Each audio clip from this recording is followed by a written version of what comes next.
Ce balado est propulsé par Caléido, l'épargne-étude qui vous en donne plus. Lorsque je suis tombée enceinte, je m'imaginais avoir certains défis physiques liés à la grossesse, à l'accouchement, qui allaient me suivre peut-être 1 mois, 2 mois. Mettons 1 an après l'accouchement, je me disais, ça va être réglé, je vais avoir retrouvé ma capacité physique, j'aurai plus de maux de dos, tout va bien aller. Mais écoutez, mes enfants ont 3 ans, 5 ans, 7 ans et je vis encore des relents de ma maternité. Je vais vous en parler tout à l'heure. Vous entendez ma voix rauque. Et pouvez-vous imaginer que c'est un des relents de ma maternité? Jamais je n'aurais pu imaginer ça. Donc, c'est ce qui m'a donné le goût de faire l'épisode d'aujourd'hui sur la période postpartum. Quels sont les soubresauts physiques que ça peut nous amener et combien de temps ça va durer dans notre vie? Parce que vous le savez, avec le balado à la hauteur de nos tout-petits, le but, c'est qu'ensemble, nous soyons à la hauteur de nos tout-petits.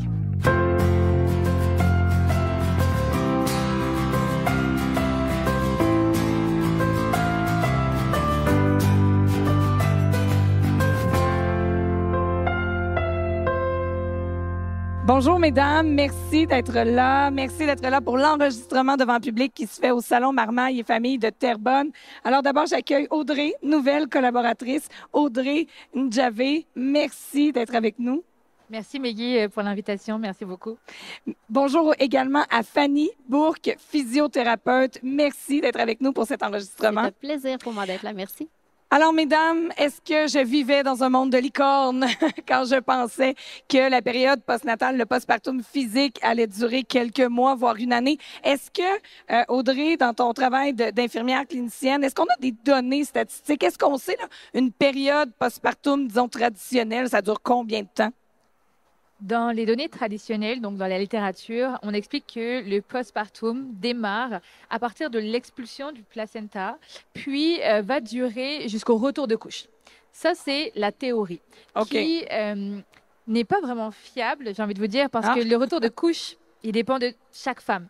Des femmes ont leur retour de couche au bout de 1 mois, 2 mois, puis il y en a qui allaient très longtemps, qui l'ont très tardivement. Donc, si on considère qu'il y a ces changements, en fait, auprès de chaque femme, ben, le vrai postpartum, celui qui est ressenti, celui qui nous rentre dedans, il dure à peu près 2 à 3 ans, j'ai envie de vous dire. 2 à 3 ans. Donc, considérant que mon petit dernier a 3 ans, c'est normal, entre guillemets, qu'il puisse avoir des relents. Et j'imagine, puis on va en parler un petit peu plus en détail, qu'au niveau physique, notre corps, notre capacité, par exemple, des fois à l'entraînement, nos abdominaux, il peut y avoir des impacts sur la vie, finalement.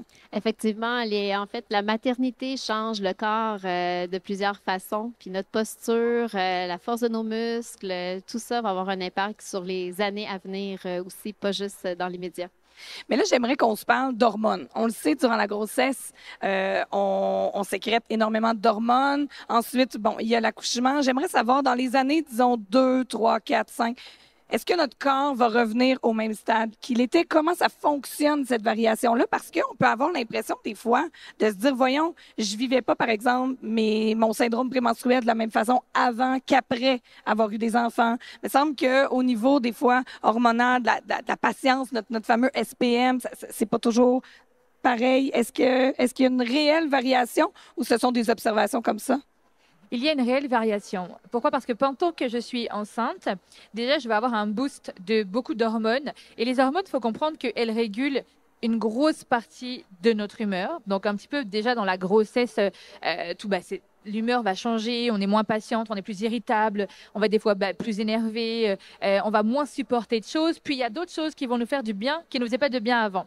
Donc, déjà, pendant la grossesse, on a ce gros bouleversement hormonal qui va perdurer. Parce que oui, il y a la chute hormonale, un petit peu le baby blues qu'on va avoir post-accouchement de quelques jours. On le met en lien avec cette chute drastique des hormones de la grossesse, mais il y en a une partie qui vont rester.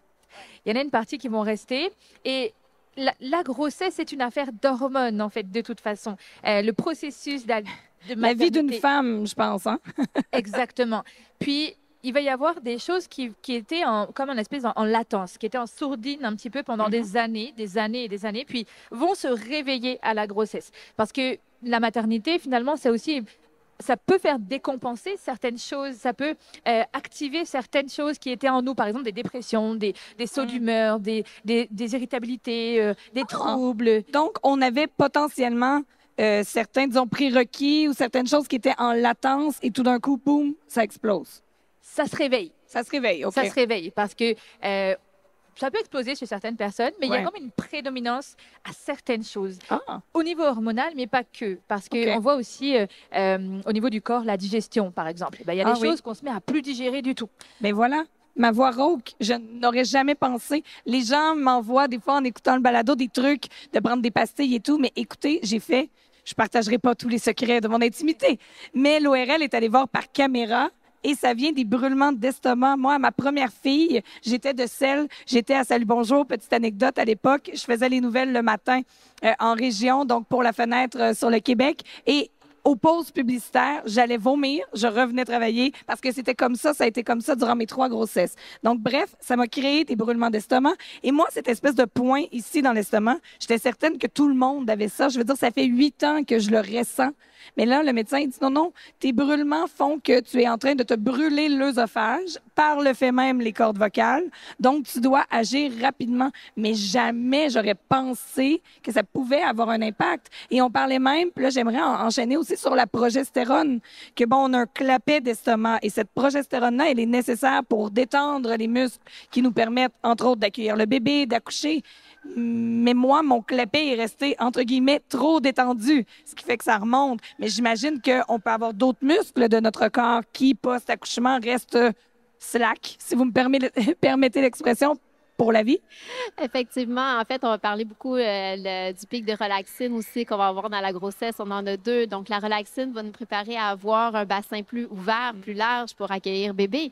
Par contre, la relaxine reste aussi après avec l'allaitement. Les abdominaux vont changer. Les abdominaux vont être étirés aussi pendant la grossesse, ce qui fait en sorte que s'ils restent étirés, il va y avoir des troubles au niveau de lombaire, il peut y avoir des troubles au niveau des gestions de pression intra-abdominale qui va faire une pression sur les organes, donc des descentes d'organes aussi.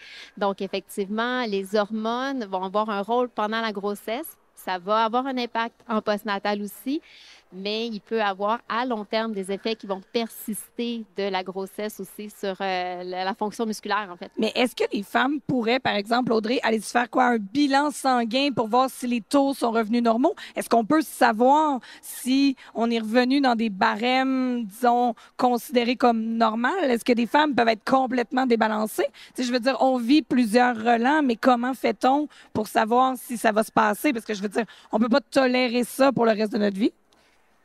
Je pense que la maternité, la grossesse vont permettre à certaines femmes de s'observer. Moi, je trouve que c'est une invitation. Accueillir un enfant dans une vie, c'est vraiment une invitation à apprendre à se connaître aussi.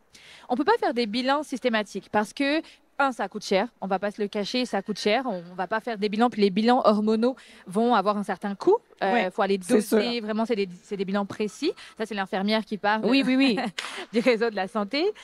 Mais on peut apprendre à se connaître, à s'observer, à se dire, OK, ça, j'avais pas avant, ça, j'ai maintenant. D'où est-ce que ça peut venir? Par exemple, je vais prendre ton exemple. Bon, mon Mehdi. exemple des brûlements d'estomac. Exactement. Ben, est-ce qu'on t'a déjà proposé d'adapter ton alimentation? Est-ce que, par Non. exemple, on t'a déjà expliqué que les aliments comme la pomme sont des aliments qui vont augmenter un reflux? Certains, le lait, le lactose, il y a des choses. C'est-à-dire que la connaissance qu'on peut avoir de soi-même, c'est pour ça que je dis que c'est une invitation Ouais. à se connaître, à s'informer, Mm. à savoir un petit peu... Ça, depuis que j'ai eu mon enfant, j'ai telle difficulté. Qu'est-ce que je peux faire pour l'améliorer sans passer par la case contrôle, all control du bilan sanguin? Je comprends. Donc, vraiment un premier travail d'observation. Et à la lumière de nos observations, eh bien là, on peut peut-être se tourner vers le bon professionnel de la santé qui pourra nous accompagner. Et ça pourrait peut-être être, dans certains cas, un ostéopathe, physio, ergo. Et là, j'aimerais qu'on revienne, justement, Fanny, sur les fameux abdominaux. Mythe ou réalité? Que la grossesse, finalement, bon, évidemment, on l'a dit, ça étire, mais au niveau de l'accouchement, accouchement vaginal versus césarienne, on ne coupe pas les abdominaux à la césarienne, mais est-ce qu'il peut rester, disons, plus d'impact après qu'un accouchement vaginal? Quelle est la réalité sur le sujet? Il y a définitivement plus d'impact sur les abdominaux avec la césarienne. Les tissus vont être coupés au niveau de la peau. Les fascias vont être coupés aussi pour se rendre à l'utérus. Donc, ils vont souvent séparer les abdominaux. ce qui rejoint les abdominaux au centre, ce qu'on appelle la linea alba, la ligne blanche. C'est des tissus qui sont plus rigides. Il n'y a pas de fibres musculaires en tant que telles. Par contre, elles servent au tonus, à notre gainage au niveau de la sangle abdominale. Donc, la césarienne va faire en sorte que, oui, on va avoir un accouchement avec une incision au niveau abdominal. Par contre, en postnatal, toutes les adhérences qu'il peut y avoir, des tensions dans les tissus myofasciales. Fait que, oui, on voit une cicatrice, on peut amasser la cicatrice aussi. Par contre, ça va beaucoup plus loin, ça va beaucoup plus en profondeur. Donc, vraiment, là, les tissus peuvent créer des inconforts plusieurs années aussi après dans certaines activités physiques, peuvent causer des maux de dos aussi parce que les abdominaux ne sont pas assez forts. L'accouchement par voie vaginale reste que l'étirement est là pendant la grossesse. Pour tout le monde. Mais il y a quand même un petit peu moins de dommages au niveau des abdominaux. Et est-ce qu'on pourrait dire que quelqu'un, justement, qui a accouché par césarienne, je lève la main, ça m'est arrivé 3 fois, ce serait quand même recommandé d'avoir un certain bilan post-accouchement, par exemple avec une physio ou juste pour voir comment, pour notre corps à nous, comment ça se développe, puis peut-être faire les bons exercices au bon moment? Oui, je dirais en fait pour les deux. Autant pour l'accouchement par voie naturelle que par césarienne. C'est sûr que pour la césarienne, on va ajouter, comme je disais, des techniques de massage parce que les médecins, on peut parler des massages au niveau de la cicatrice, mais il y a tous les tissus plus profonds aussi. Donc, on va aller dégager, qu'on va aller travailler. Mais la compétence abdominale, c'est la clé pour le plancher pelvien aussi. Oh. Donc, de rééduquer les muscles profonds. Césarienne, pas césarienne, les muscles ont été étirés. Donc, de les rééduquer va avoir une très grosse incidence après ça sur la fonction du plancher pelvien et sur les maux de dos aussi et la posture, je dirais. Oui. Bien là, on y vient au plancher pelvien dans ma prochaine question, mais juste avant, je veux savoir, on parle d'abdominaux profonds. Mais j'imagine que ce ne sont pas tous les exercices qui sont conseillés et surtout pas quelques semaines après l'accouchement. Parce qu'on va se dire les vraies choses. Souvent, les réseaux sociaux nous mettent énormément de pression pour retrouver notre corps d'avant, si on peut dire, dans un délai le plus court possible. J'imagine il doit y avoir un délai où c'est préférable de faire aucun exercice et par la suite d'y aller tranquillement. J'imagine pour retrouver notre capacité après une césarienne, est-ce qu'on peut se donner un objectif de le compter en années? Bien, c'est sûr qu'au niveau des abdominaux profonds, je dirais, si on parle du muscle le plus profond qui est le transverse de l'abdomen, il y a quelques exercices qui sont adaptés dans les premières semaines. OK, déjà. Oui, dans la semaine 3, la semaine 4, ça passe beaucoup par la respiration. Fait que c'est des petits exercices. Puis souvent, ce que je vais dire à mes patientes, vous n'aurez pas chaud, vous ne serez pas raqué, on ne sent pas beaucoup l'effet, on veut rééduquer le muscle. Si on parle, par contre, des redressements assis, oui, là, en général, on demande d'attendre au moins 3 mois avant de faire les exercices de ce type-là. C'est sûr qu'on y va graduellement, une étape à la fois pour rééduquer vraiment les muscles profonds. C'est les muscles qui vont stabiliser la colonne vertébrale et ce qui vont stabiliser le bassin aussi. Donc, si on néglige ces muscles-là et qu'on entraîne les muscles superficiels, bien, on reste parfois avec une diastase, on reste avec une faiblesse au niveau des muscles profonds et c'est ce qui va causer là, des maux de dos, des douleurs là, à long terme. Et donc, quand tu parlais tout à l'heure de posture, je regarde dans mon cas, après mon 3e bébé, j'ai été obligée, pour pouvoir me remettre à la course, d'aller me faire des orthèses dans mes chaussures. J'imagine que je dois pas être la seule qui, l'orthésiste me disait, mon point de gravité avait changé. Mon bassin était comme en axe. Et puis, bon, évidemment, j'avais de gros bébés. Mon chum est très grand, donc j'avais de gros et grands bébés. Fait que ça a complètement modifier ma posture. J'imagine que je ne dois pas être la seule. Non, parce qu'en fait, il y a la grossesse en tant que telle qui modifie le centre de masse. En fait, le centre de gravité ne sera pas le même. Mais après, en postnatal, on a un bébé dans les bras. Donc, on reste avec un enfant dans les bras. Pas juste dans la première année. On les prend encore plusieurs années aussi la hanche. après. Exactement. Donc, il y a des hanchements. On cambre notre dos vers l'arrière aussi pour contrebalancer le poids, un peu comme on le fait quand on est enceinte. Donc, oui, ça va avoir un impact là, sur notre posture, l'alignement au niveau des chevilles, des genoux, des hanches. Donc, il y a plusieurs choses qui vont être à adresser, en fait. Oui, puis ça peut avoir un impact chez la majorité des femmes. Et si on sent qu'on a, justement, en s'observant, comme Audrey disait, ce genre de symptômes-là, vers qui on se tourne? Est-ce que c'est davantage peut-être une évaluation en physio, en ergo, en ostéo? Des fois, on est un peu mélangé. C'est sûr qu'au niveau de l'ergothérapie, je dirais c'est plus quand on est chez l'adulte, parce que chez l'enfant, ça va être différent au niveau de l'ergothérapie. On va parler beaucoup d'être capable de faire des choses dans les activités de la vie quotidienne, des retours au travail. Donc, peut-être un petit peu moins applicable en postnatal. Ostéo, physio, ça Très serait bon. même des chiro, ça serait mon numéro 1 là, à aller consulter en postnatal du moment qu'on a accouché. Je sais qu'en France, ils offrent de la physiothérapie périnéale, entre autres, là, d'emblée. Du moment que la femme accouche, elles ont des séances en physiothérapie. Donc, toute maman qui passe par une grossesse devrait consulter en ostéo, en physio ou en chiro. Tout de suite après. À la limite, pour se faire dire que exactement, tout est si ça beau. va bien, tant mieux. On n'a pas besoin de poursuivre. Mais des fois, on peut déceler des petites choses, puis ça peut faire beaucoup de prévention à long terme. Je sais que notre balado est écouté, alors je passe un message en même temps. S'il y a des gens du gouvernement qui nous écoutent, j'adore cette suggestion. Puis j'imagine, Audrey, tu pourrais faire du pouce là-dessus. Au moment où une femme donne naissance, d'avoir un petit coffre à outils, des heures qui sont offertes par le CLSC du coin, une clinique, peu importe, qui seraient assumées quelques heures du moins au début pour s'assurer qu'il y ait un dépistage puis qu'on laisse pas des femmes qui ont des difficultés physiques importantes partir comme ça, qui vont probablement s'exacerber dans le temps. Exactement. Pendant la grossesse, on se rend compte qu'on a un suivi avec un gynéco, médecin de famille, on a notre suivi. Puis moi, j'ai 3 enfants aussi, donc ça, c'est le côté maman. Ou même en tant que professionnelle, je me suis aperçue qu'on faisait un gros focus sur la maman prénatale. Est-ce que tu fais de l'activité physique? On va être pesé, on va suivre notre poids, on va suivre un petit peu tout ça. Puis c'est comme si, quand on va accoucher, une fois qu'on a accouché, on n'existe plus. C'est vrai, hein? Les infirmières du CLSC viennent pour bébé, viennent peser bébé, viennent voir si bébé va bien, et maman. C'est-à-dire qu'on a des grilles d'évaluation pour la dépression du postpartum. Oui. Ils nous posent une certaine liste de questions. Mais qui arrive quand même rarement dans les premiers jours postnatal. On est encore shooté à l'ocytocine, on peut avoir un petit baby blues, mais on va pas vraiment rentrer dans la dépression live là tout de suite après avoir accouché. On va vraiment, c'est petit à petit. La dépression, c'est un processus un petit peu plus long. Donc, on va focus sur bébé. Vraiment, on va dire, OK, maman, ça se passe comment avec bébé, ton allaitement, ton alimentation.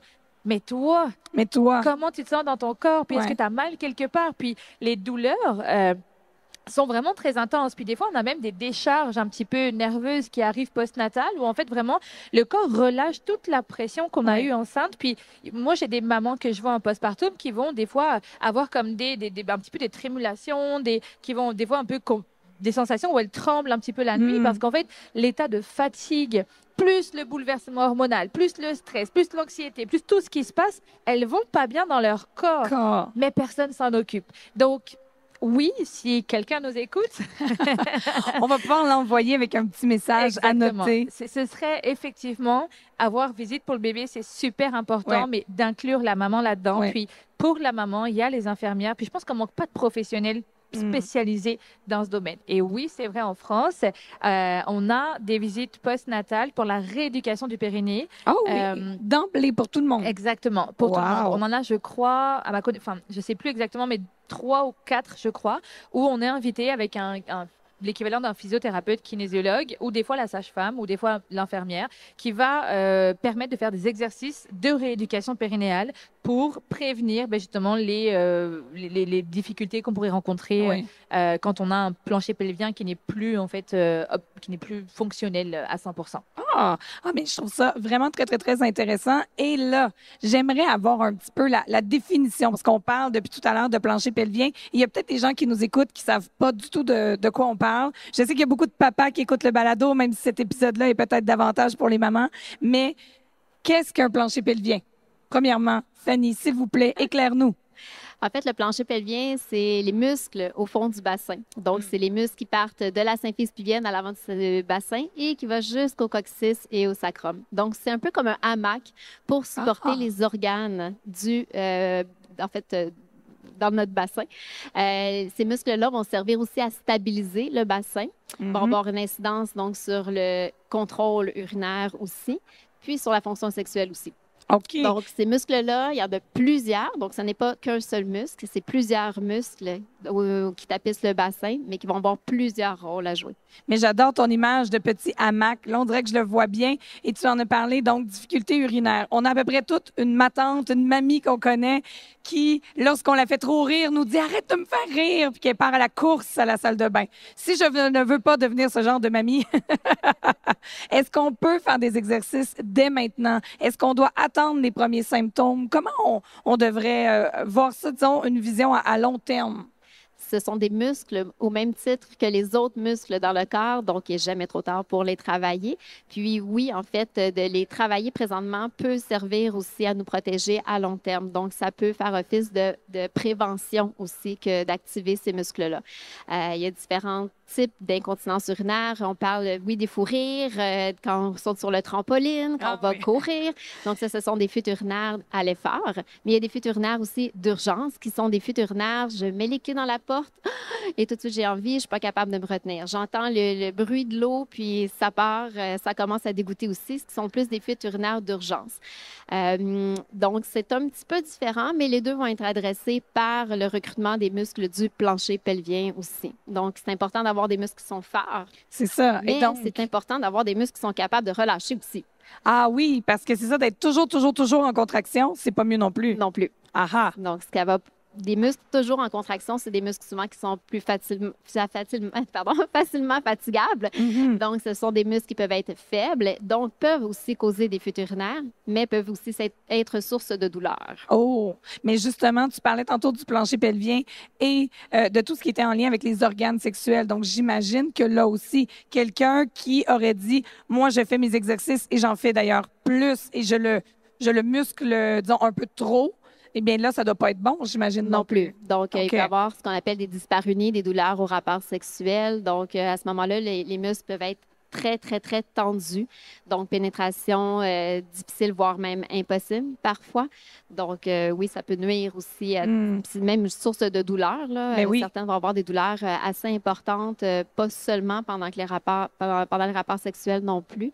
Donc, c'est important, oui, d'avoir un bon muscle, mais d'être capable aussi de bien le relâcher pour qu'il soit fonctionnel lorsqu'on en a besoin. Et pour celles qui nous écoutent et qui ont une certaine gêne, est-ce que tu pourrais nous décrire un petit peu comment ça fonctionne un rendez-vous lorsque, disons, je vais te voir pour une rééducation périnéale? Comment ça fonctionne? Parce que on se dit peut-être, oh mon Dieu, j'ai l'impression que je serai pas à la hauteur. Reste que ce sont quand même des informations très intimes qu'on a à partager avec le professionnel de la santé. C'est sûr qu'on va faire le tour un peu de l'historique de la fonction urinaire, la fonction anorectale, au niveau des rapports sexuels, s'il y a de la douleur, s'il y a eu des antécédents parfois d'abus. Donc, ça, c'est important pour nous aussi de le savoir. Donc, oui, il va y avoir une période de questionnement. Il va y avoir un examen de type gynéco. Donc, oui, on est un peu comme des gynécos. Par contre, notre approche est un peu différente. C'est plus un toucher avec les doigts. Donc, ce qui est beaucoup moins inconfortable, je dirais, qu'avec le médecin. Puis on est consciente, on sait qu'il peut y avoir de la douleur, donc c'est beaucoup plus délicat. La majorité des patientes, quand ils sortent du rendez-vous, c'est vraiment moins pire. Ils sont soulagées, hein? Non, mais donc, pour vrai, ça n'a pas fait mal, c'est moins pire, donc elles sont soulagées. Puis on fait l'examen physique complet aussi, là, abdominaux, posture et tout ça. Puis j'imagine il y a certaines rencontres aussi, donc on peut développer une relation avec notre physio, parce que j'avoue qu'il y en a peut-être qui hésitent à consulter parce qu'elles ont peur, puis je les comprends. Là, c'est pas évident. Définitivement. Puis, on met la personne à l'aise aussi. Si la personne n'est pas à l'aise d'avoir un examen gynécologique, elle ne le savait pas au premier rendez-vous, moi, j'ai aucun souci à le reporter. On va faire autre chose. On a tellement de choses à travailler qu'on va le reporter. Parfait. Et donc, on prend notre temps. C'est des rendez-vous en général d'1 heure chez tous les physiopérinéales. Donc, c'est des rendez-vous qui sont assez adaptés et personnalisés pour la femme qui vient nous consulter. Mais là, ma question s'adresse à vous deux. L'observation du corps, tantôt qu'on parlait, Audrey, post-natal, qu'elle soit quelques mois après ou quelques années, des symptômes, par exemple, en lien avec le plancher pelvien, est-ce que ça peut survenir des années après, quand on parle, mettons, des matantes, des mamies? Peut-être que sur le coup, après avoir donné naissance, tout allait bien. Même chose pour les relations sexuelles. Est-ce qu'il pourrait s'installer des inconforts dans le temps qui ne sont pas nécessairement là les premiers mois ou qu'on pense qu'ils sont normaux, puisque, bon, un inconfort suite à un accouchement, on le comprend, mais là, s'il perdure dans le temps. Je pense que c'est un petit peu ça. On pensait à l'époque, en tout cas, on avait moins de connaissances aussi, puis moins accès à des outils. On pensait peut-être que c'était normal. Genre, ça faisait pas du packaging. J'ai un enfant, Je donc vieillis. Ouais. exactement. Je vais avoir des futurs nerfs, tu vas avoir mal au dos, tu vas... C'était un packaging, en fait. Donc, on Ouais. avait Mon comme... plaisir sexuel va être diminué. Voilà. Bon, on Je est m'en une mère. contente. C'est ça, je m'en contente. Puis, faut pas, je pense qu'il y a quelque chose qu'il faut pas oublier quand même, c'est que tous ces inconforts-là, tous ces bouleversements-là physiques touchent la femme. Oui. Et en tant que femme, on n'a pas forcément cette place, et les femmes n'ont pas eu de place à la parole pendant non plus très longtemps. Enfin, je veux dire pendant très longtemps, pardon, elles n'ont pas eu cette place. En tout cas, on ne leur a Pour pas le donné la nommer. parole. On leur a Disons pas que donné la Viagra parole. est arrivé plus rapidement sur le marché Exactement. que les hormones pour les femmes. Exactement. Donc, il y a un petit peu ce côté social des choses qui fait que, oui, il y a de l'inconfort depuis la nuit des temps. Mais est-ce que les femmes pouvaient s'en plaindre? Est-ce que les femmes pouvaient les nommer? Est-ce qu'on les écoutait? Est-ce qu'on ne normalisait pas, puis on n'invisibilisait pas finalement leur inconfort? Je crois que la parole se lève. Oui. Les femmes prennent la parole de manière internationale, puis disent, écoutez, le postpartum, avoir un enfant, non, c'est pas si facile que ça. Oui, ça fait mal. Oui, il y a des inconforts. Donc, moi, je pense que oui, les inconforts étaient là depuis toujours, mais que les femmes ne prenaient pas leur voix pour les nommer et donc d'avoir des solutions. Aujourd'hui, on a la chance d'avoir aussi des femmes qui prennent position. On est 3, on est 4 aujourd'hui Oui. à parler de maternité, puis à parler des choses dont on ne parle jamais. Voilà. De l'inconfort, pas de la beauté, pas de des Non. belles photos de bébés. Non, on parle de l'inconfort, de ce qui vient nous chercher, nous déranger, nous bouleverser. Donc, moi, je pense que ça a duré depuis longtemps, mais qu'on n'osait pas en parler et qu'aujourd'hui, on peut le faire. Oui, enfin. Mais pour revenir à ta question aussi, effectivement, la rééducation périnéale, c'est quand même assez récent, là, si je peux dire. Puis tout ce qui était petite descente d'organes en postnatal, qui était considéré normal, puis pas nécessairement symptomatique, à la ménopause, avec encore des changements hormonaux, à ce moment-là, ben là, ça peut s'aggraver. Ça Fait peut que, nous des fois, revenir, là. Plusieurs années plus tard, il va y avoir des descentes d'organes, il peut y avoir les fuites urinaires qui sont augmentées, qui étaient plus ou moins dérangeantes dans la vie de maman. Puis en post-ménopausée, là, à ce moment-là, ça va avoir un impact assez important. Puis il y a encore des médecins quand une femme va démontrer de la douleur, physiquement, on voit rien, ben il n'y a rien, c'est dans ta Mais tête. c'est ça. Oui, C'est encore difficile. véhiculé. Puis, tout à l'heure, on le disait, ça se mesure pas toujours par un bilan de santé, ça se mesure pas toujours par quelque chose qui est scientifiquement prouvable rapidement, sans frais, sans. Donc, j'imagine que certaines femmes, des fois, doivent avoir l'impression d'être folles. Alors aujourd'hui, on vous le dit, vous n'êtes pas folle. Ça se peut que ça arrive, c'est normal, vous n'êtes pas seule. Et j'aimerais qu'on termine le mot de la fin. Là, mesdames, c'est le temps de mettre le podcast sur pause, d'aller chercher votre chum ou de réécouter l'épisode, à la limite juste la fin dans l'auto. Auriez-vous comme mot de la fin un message pour les papas? Parce que je comprends que les papas ne vivent pas physiquement les bouleversements. Il y a des hormones qui sont sécrétées lorsque le bébé est là pour avoir un certain lien d'attachement, mais eux, ils n'auront pas tout ça. Et parfois, je pense entre autres aux relations sexuelles, mais il peut y avoir une pression qui s'installe au fil des mois de dire, voyons, tu ne redeviens pas comme avant, mais qu'est-ce qui se passe? Et des fois, le père peut se sentir mal aussi parce qu'il ne comprend pas ce qui est vécu. Donc, de votre pratique individuelle, de votre expérience, auriez-vous peut-être un conseil à donner aux gens qui nous écoutent?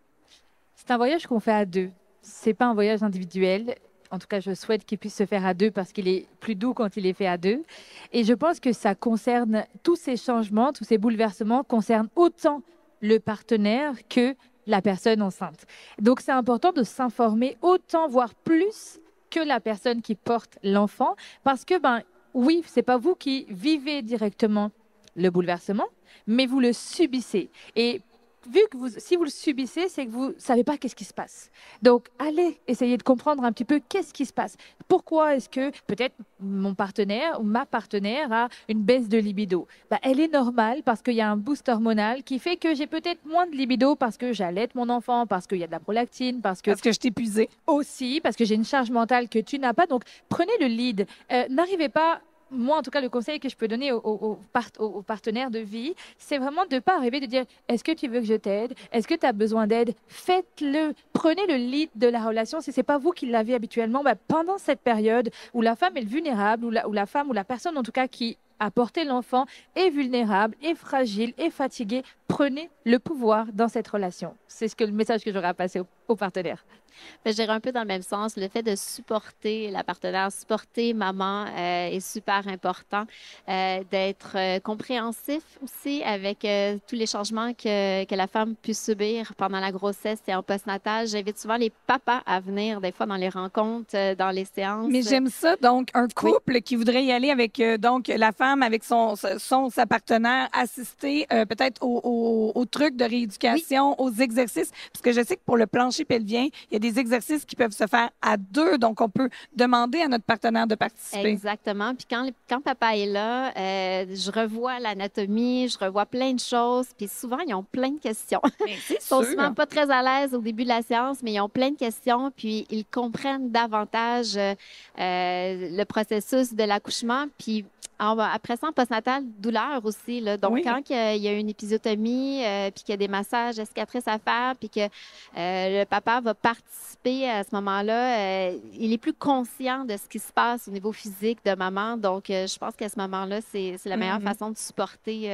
sa partenaire. Ah, excellente suggestion. Donc, peut-être pas au premier rendez-vous, se laisser le temps donc de développer une relation de confiance, mais ensuite d'inviter notre partenaire. J'aime beaucoup ça parce que le partenaire, parfois, lorsqu'il y a, exemple, perte de plaisir ou on voit que notre partenaire, elle est fatiguée, elle est épuisée, ben on se sent des fois incapable, on se sent impuissant dans la situation. Donc là, de participer au rendez-vous, eh bien, ça vient de changer la donne. Merci infiniment, mesdames. Alors, Fanny Bourque, physiothérapeute, Audrey Njavé, infirmière clinicienne, merci d'avoir été à l'écoute de cet épisode. Pour ceux qui se posaient des questions, vous le savez maintenant, mais ma voix, je me suis observée. J'ai des professionnels qui me soignent, alors restez à l'écoute du balado. Au fil de la saison, vous devriez l'entendre s'éclaircir. Et si vous avez des trucs pour les brûlements d'estomac, ils sont les bienvenus parce que vous le savez, hein, sur nos communautés, les gens, ça leur fait plaisir de nous écrire, de nous partager ce qu'ils vivent. Alors, n'hésitez jamais à le faire. Le balado à la hauteur de nos tout-petits, il est rendu possible grâce à l'aide de Kaleido. Peu importe la plateforme où vous nous écoutez gratuitement, venez nous mettre un cœur, un like, un pouce, un petit commentaire. Vous le savez, dans les algorithmes, ça nous fait monter donc au niveau des moteurs de recherche et ça nous permet d'accompagner le plus possible de parents parce que vous le savez, le but, c'est qu'ensemble, nous soyons à la hauteur de nos tout-petits. Bye bye.